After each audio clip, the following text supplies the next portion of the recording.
बिल्कुल महेश, इस दौरान इस बात की भी खबर निकल करके सामने आई कि लोगों में शायद इस तरीके का भी भ्रम है कि केंद्र में बीजेपी की सरकार, राज्य में बीजेपी की सरकार, तो ऐसे में निकाय में अगर कांग्रेस की सरकार आ भी जाती है तो भी शायद विकास को बहुत ज्यादा असर नहीं पड़ेगा। बीजेपी सरकार न सिर्फ राज्य का बल्कि अलग अलग क्षेत्रों का भी विकास करवाएगी। शायद यही वजह कि लोगों ने मतदान में बहुत ज्यादा उत्साह नहीं दिखाया। हालांकि ये जो पहला रुझान निकल करके सामने आया, इसमें कांग्रेस उम्मीदवार किरणा देवी आगे चल रही है।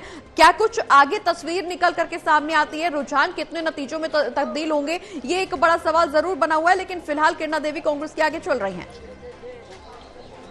देखिए, मानकर चलिए कि बैलेट वोट्स में, और ना सिर्फ यमुनानगर की बात है, यहाँ पर तमाम दूसरे क्षेत्रों में भी हो सकता है कि सरकारी कर्मचारियों की पहली पसंद कांग्रेस पार्टी बने और बैलेट वोट्स की गिनती जब हो तो फिर कांग्रेस पार्टी को फायदा नजर आए। लेकिन जैसे ही ईवीएम मशीनों का पहला राउंड खुलेगा, तस्वीर पूरी तरह बदल जाएगी। और दरअसल बिल्कुल महेश, आपके पास आएंगे, पूरी खबर पर नजर बनाकर रखिए। हमारे साथ हमारे सहयोगी राहुल सहजवानी भी जुड़े हुए। राहुल, यमुनानगर में पहला रुझान निकल करके सामने आ गया। पोस्टल बैलेट में कांग्रेस की किरणा देवी आगे चल रही है। हालांकि जीत के दावे बीजेपी की तरफ से किए जा रहे थे, लेकिन रुझान जो निकल करके सामने आया है पहला, उसमें कांग्रेस की उम्मीदवार किरणा देवी आगे चल रही हैं।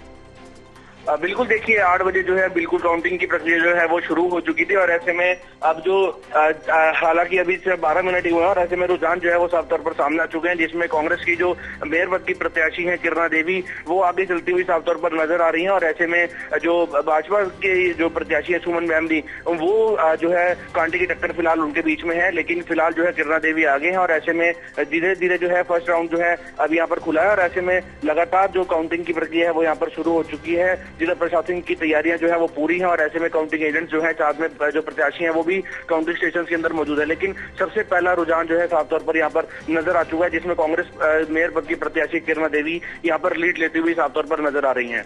बिल्कुल राहुल, हालांकि बीजेपी की तरफ से जीत के दावे जरूर किए जा रहे थे। सुमन मेहमानी की तरफ से जो प्रचार प्रसार किया गया, बीजेपी की तमाम दिग्गजों की तरफ से प्रत्याशियों के पक्ष में प्रचार प्रसार किया गया, तो कहा इस बात का भी दावा किया गया कि निकाय चुनाव के दौरान छोटी सरकार बीजेपी की बनेगी। लेकिन जिस तरह से कांग्रेस उम्मीदवारों की दावेदारी देखने को मिल रही थी और रुझान जो निकल करके सामने आ रहे हैं, निश्चित रूप से फिलहाल कांग्रेस प्रबल नजर आ रही है। लेकिन क्या ये रुझान नतीजों में तब्दील होंगे?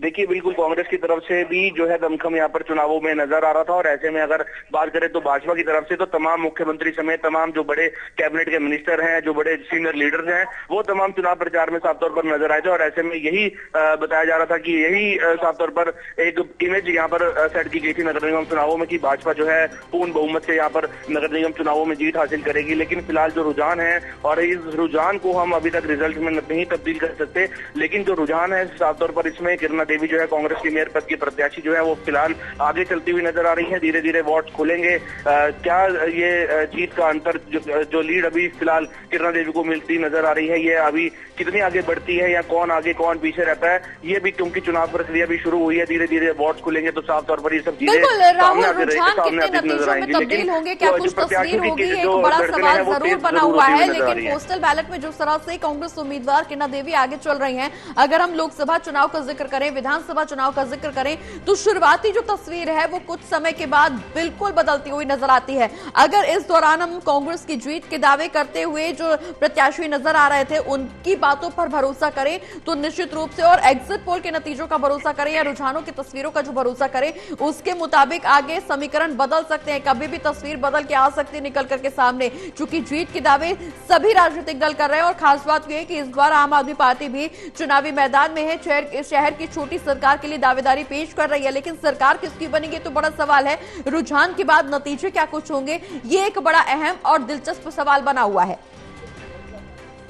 अब देखिए, अगर इस टाइम अगर मैं बात करूं, जो वार्ड जहां पर अभी फिलहाल खुलने शुरू हुए हैं, ये जगाधरी के जो विधानसभा का जो है एरिया है और ऐसे में ये एरिया जो है फिलहाल मौजूदा जो विधायक हैं अकरम खान कांग्रेस से, उनके वार्ड्स में यहाँ पर साफ तौर पर ये वार्ड जो है वो फिलहाल यहाँ पर खुलते हुए नजर आ रहे हैं। तो ऐसे में यहाँ पर कांग्रेस जो है अच्छी मजबूत स्थिति में है और ऐसे में धीरे धीरे जो जब चुनाव प्रक्रिया आगे बढ़ेगी, मतगणना की प्रक्रिया जो है आगे बढ़ती हुई साफ तौर पर नजर आएगी। तो ये जगाधरी से लेकर जो है यमुनानगर का जो एरिया है, इसमें जो है सभी वार्ड जो है धीरे धीरे खुलेंगे। अगर यमुनानगर की विधानसभा की बात करें तो यहाँ पर जो एमएलए हैं घनश्याम रामदास अरोड़ा, वो काफी अच्छी विधानसभा सीटों में उन्होंने जो है जीत हासिल की थी। तो एक बड़ा डिफरेंस जो था उनकी लीड को लेकर साफ तौर पर नजर आया था। तो यहाँ पर जगाधरी की अगर बात करें तो कांग्रेस अच्छे मजबूत स्थिति में साफ तौर पर नजर आती है, और अगर यमुनानगर की बात करें तो यमुनानगर में भाजपा जो है अच्छी स्थिति में है। तो फिलहाल जो वार्ड यहाँ पर खुले हैं वो जगाधरी क्षेत्र के खुले हुए हैं। तो ऐसे में जो लीड है वो साफ तौर पर कांग्रेस जो प्रत्याशी हैं किरणा देवी, उनके साफ तौर पर उनमें साफ तौर पर नजर आ रही है। लेकिन धीरे धीरे जैसे जैसे वार्ड खुलेंगे ये जीत का अंतर कितना बढ़ता है, कौन आगे रहता है कौन पीछे रहता है, ये तो थोड़ी देर में जो नतीजे हैं वो साफ हो जाएंगे। लेकिन रुझानों में फिलहाल जो है किरणा देवी फिलहाल यहाँ पर आगे नजर आ रही हैं। बिल्कुल राहुल, जिस तरह से यमुनानगर में पोस्टल बैलेट की गिनती पूरी हो चुकी है, हालांकि ये अभी शुरुआती रुझान है, पहला रुझान सामने आया और रुझानों से नतीजों को नहीं आंका जा सकता।